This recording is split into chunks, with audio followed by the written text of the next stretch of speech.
Hey peeps, welcome to the Crafty Witch UK, the Wordy Witch UK. So my name is Arietta and today I want to talk to you about this book, The Pagan Portal's Candle Magic, A Witch's Guide to Spells and Rituals by Lucya Starza. Now, I love this book. I have read it cover to cover more than once, and I think that for both a beginner witch and someone who has been doing this for a while, there's a lot of good stuff in here. But particularly, I think this is a wonderful beginner's guide. So I thought I would go through a few little candle magic-y bits with you today, largely following the format of the book. But also, I don't want to give you too much insight of the book because I really think that you would benefit from grabbing a copy yourself. I will make sure that there are links down in the description so that you can grab yourself a copy. I will also link to Lucya's YouTube channel so that you can go and check out her other books as well. So, the book is published by Moon Books. They are a wonderful pagan magical publisher. So I thought we'd start as the book starts, and the book begins with a spell, and so I would invite you all now to grab what you need so that we can complete this spell. And I'm going to read you what it says. I'm guessing you want to do some candle spells, so I'll leave the history, the theory, the safety advice until later. Let's start with some practical magic. Go and find yourself a tea light candle, or an ordinary white one will be fine. Most people have one or two somewhere around the house, even if that's just in case of a power cut. Obviously, if you're reading this book on the bus, in the library, or sneakily beside the shelf in a bookshop, you'll probably have to wait until you get home. I love the little interjections that she gives of humour. It's like sitting and chatting with a friend, and I think I'm fairly certain I said that about one of her previous books as well, but it's so personable. So once you have your candle, which I guess I should grab mine, I'm going to go with this one I grabbed earlier. I have, this is my little takeaway pot of tea lights that I keep next to my desk for when I need them. So we're going to give one of those. So once you have your candle, find something to scratch a word into the wax. A small craft knife will do, or a pen knife. If you are experienced witch, you might have a special knife set aside for this kind of thing. You can also use an old biro that you don't really want to use for anything else anymore. I have got this pokey stick, pointy thing, that came with a clay crafting kit. I use this. So once you've got your candle and you've got something to scratch in, think of something that you want to wish for. Keep it simple. Sum it up in one word. Health, wealth, happiness, love, success, security, justice, all good words to use. Take the tea light out of its casing, which is sometimes easier to do than others. This one was glued in a little bit. Take the tea light out of its casing and scratch the word onto the side or the bottom. And while you are inscribing your word, concentrate on a mental picture of what your life will be like when your wish comes true. This technique is called visualization and draws on the powers of the imagination to help you see clearly what you want and how to work towards getting it. I'm going to pop it into a tea light holder from the magical supply store IKEA. I just really like them. They're so plain and simple and they work for everything. And now we're going to light the candle.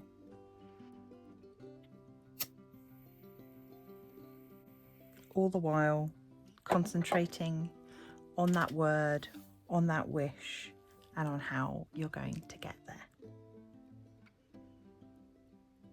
So obviously, we want to leave that candle burning for as long as possible, but safety first, don't leave a burning candle unattended.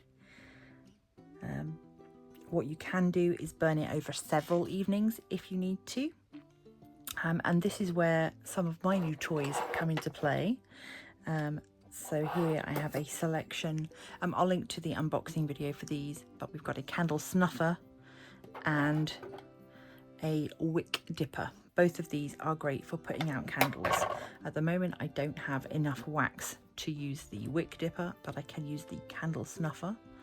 So you can see, just pop it over the top and that candle is put out without the need for me to blow the candle. But at the moment we're still in the process, so we just want to let that burn down. I'm just going to move that off to the side. It can sit there and burn. So there we go. You have now performed your first candle spell, and candle magic really can be that simple. If you keep nothing else in your house, keep white candles because they work for everything. Now you can see I've got a number of different sections in the book marked here, and these were things that I thought it was relevant to mention to you while we were going through this little demo, and as a way of promoting this book to you. Let's just go through them. So we've got a whole section in here on types of candles. So tea lights or night lights we've already discussed. Taper candles or dinner candles. This is a particularly stubby version really of a dinner candle, but it was again an IKEA special. They're cheap and cheerful. I think you get like a box of 50-60 candles for very reasonable price, and they're great for keeping around for such things. Pillar candles, I don't really have a standard example of, because I don't tend to use pillar candles very often, but they are your big chunky, what I would call church candles. They take a long time to burn down, and I would not recommend them for spells. But what I do have, which is kind of a medium, I guess, version of a taper candle, is I have this one, which is like a pre-prepared magical candle, I guess. So it's big and chunky. It is, you know, as long as my arm, and it is an astrological candle for Virgo. So it's already been created and prepared. This one came from Star Child in Glastonbury, and so if and when I get around to burning this, I've kind of been keeping it for a special occasion. But yeah, it's got keywords on there for my star sign. It says it contains a blend of colours and herbal infusions to balance the energy of a Virgo. So, and I've got this candle holder that I will probably use for it when I eventually burn it, because it's quite a heavy piece. So tea lights, taper candles, pillar candles, container candles. These are like your Yankee candles that come in those nice glass jars, or they can be the tin candles. I've got a few of these. This one in fact came from Witch Casket and is essentially a blank soy candle that you can dress to make it for whatever your needs are. So they are very good, particularly if you're thinking about safety. Anything that's in a container is far less likely to be knocked over. Another example of a candle that I don't have here, but is covered in the book, is floating candles, which are the ones that you can set decoratively, quite often at weddings, in bowls of water. They're very pretty. I don't think they're very practical, but if you were doing a watery spell, or maybe a cleansing spell, that might be something that really speaks to you and would work really nicely in creating your spell. And spell candles. So I have a lot of I've got quite a collection of spell candles here, but this white one is a good example because white is good for everything. It's in a strong, sturdy container that is designed for its size. And just to give you an example, here it is next to a taper candle. Ooh, whoops. So spell candles are great because you don't have to wait for hours for your spell to be completed, which means it's a lot safer because you can sit with the candle, meditate while it burns down, and then happily go to bed without worrying about that unattended candle. Obviously, you can buy specific candles in certain shapes. Lucya goes into detail here about that. And finally, she talks about birthday cake candles. Now, I've never met a child that hasn't blown out a birthday cake candle at some point. I'm sure there are exceptions, but that is very often the very first candle magic that anybody performs, and nobody bats an eye at it. It is the simplest wishing spell, and everybody knows almost intuitively how it works. But birthday cake candles don't need to be reserved for birthdays. They come in a range of pretty pastel colours, and they're pretty cheap, and they burn down super quickly. So it's well worth keeping a set for maybe travel spells, if you want to pack a little travelling altar, or to keep something for when you really do need your spell work to be quick. There's a whole section in here on colour correspondences. I'm not going to go into the details of colour correspondences today. Please buy the book. However, if you want me to do a whole video at some point in the future all about magical colour theory, then I'm happy to do so. But there are pages of information here about colours. It goes into chakras, different tips, and how to find your own correspondences for the colours, because what works for some people might not work for you. Then we get on to scents and essential oils. Again, we've got a nice long list in the book with all of the information. Your basics, you need to get yourself a plain oil, be that almond oil, or any plain unscented oil that works for you. Obviously, if you've got a nut allergy, don't use almond oil. So you can, you might want to use like a grapeseed oil. That's a nice neutral oil, olive oil, something like that. I have my little jar of oil here for magical uses specifically, so that I don't have to go to the kitchen every time I want to do spell casting. And then into that plain oil, you can mix drops of essential oil, because these should not be used neat. Then what you can do is, once you've mixed those together, in fact, let's do a little bit now. I'm just going to borrow this candle holder for a second. So, little bit of oil and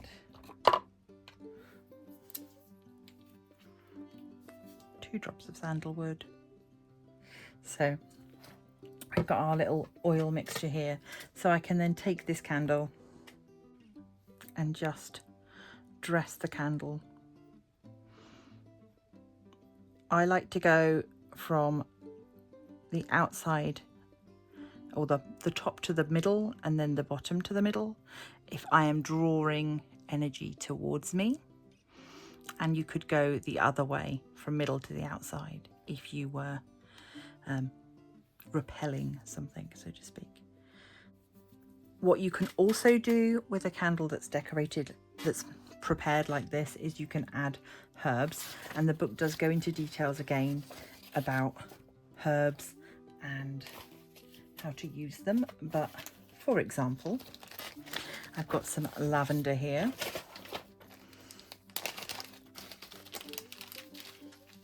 I'm just going to, just to save my desk, I'm going to pop a little bit of paper down. So, got a little bit of lavender. Lavender is great for luck, for peace, for healing. It's quite a nice neutral one. And now that we've got the oil on the candle, you can just roll the candle we have now oiled and dressed that. And with this particular holder, because it's got that nice little dip at the bottom, again, this is from Witch Casket. I'll pop a link to my playlist. You can pop any excess herbs that you might have around the bottom, and that's a really nice way. You might want to add in some crystals that are relevant to your spell, and you can really build your spell that way. So that's just a little example of one way that you can dress a candle with herbs and with oils. Again, the book goes into lots more details here, particularly about which scents are good for which things, and includes ideas about using crystals and witch bottles and anointing and dressing I've just done. There's a whole section on wax poppets. And then I thought, now that we've done one spell, I would leave you with a final spell that I'm going to work with you here. But obviously, if you don't have all of your equipment to hand, you can come back to this later. So this is going to be the last section from the book that I share with you, because again, I don't want to share too much of this wonderful book and then have you not need to go and purchase it. So it is available very reasonably. You can get it on Kindle, you can get it as a paperback. There is really no barrier there. So okay, so I thought we would try the Big Hugs candle magic spell. A magic spell to give you a magical warm hug when you are feeling down physically or emotionally, because I know a lot of us have been through some stuff and sometimes you just need a hug, and sometimes there's not someone around to give that to you. So you need either a tea light, a jar or glass holder to put it in. So again, I'll grab myself a fresh tea light, and I'm going to use this glass holder. Pick your candle and pop it in its holder. That's the first job. Now we're going to make a chain of paper dolls from a strip of paper. So I haven't done this for, my goodness, years since I've made paper dolls. So we're going to concertina up this paper. My finger's squeaking. I think it's oil. So we're making it into a fan shape, or a fan fold, and there we go. So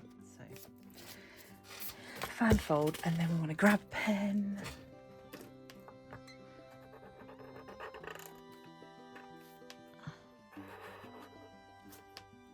A little person.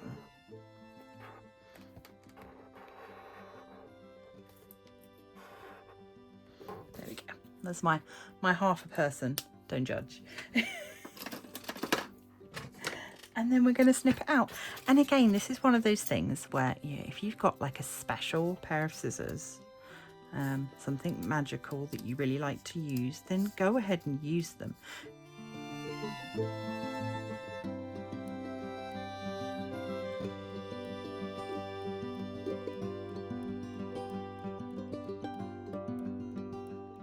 Okay, let's see if my little chain of people worked. Yay! Okay, so I've got my little chain of people.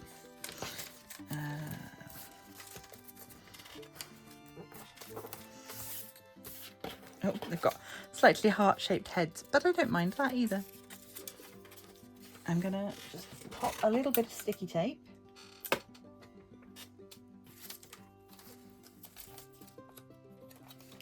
on their arms to make them into a loop of people.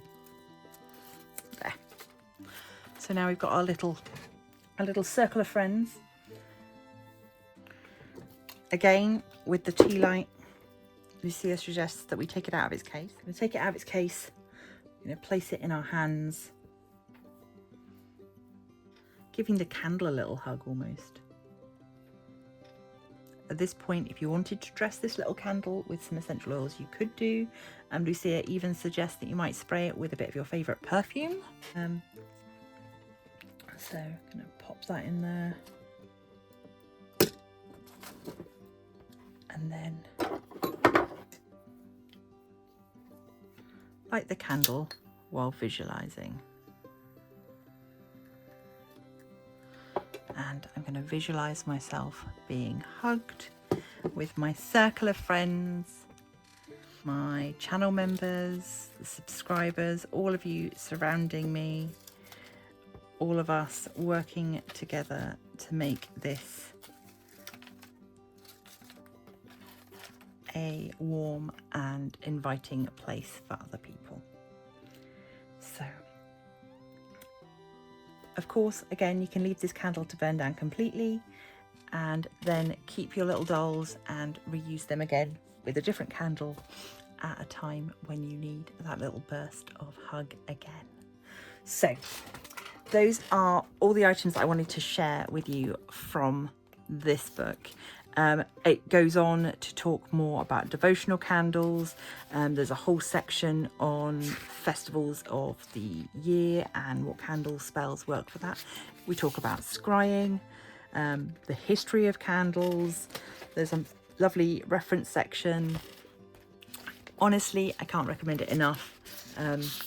I really enjoyed this book. I like the writing style. I like the balance of theory versus the practical. And yeah, do let me know if you've read it and let me know what you think. I'm going to leave this little warm hug burning while I go about the rest of my jobs today. I hope that you've enjoyed this little step into my wonderful witchy world, and there will be more book reviews coming up soon for you. I try and put out one a month, but obviously I want to be able to read the books and give them the time that they deserve first before reviewing them for you. But yeah, highly recommend this for beginners particularly, but I think there's plenty in there for a seasoned practitioner as well.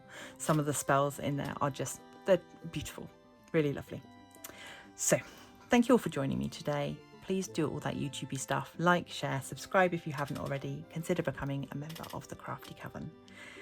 And a massive thank you and a big warm hug to those of you that support me as channel members and over on Patreon. Your support keeps this channel going. Thank you so much. You are my little sparks of magic. Now, until next time, stay crafty.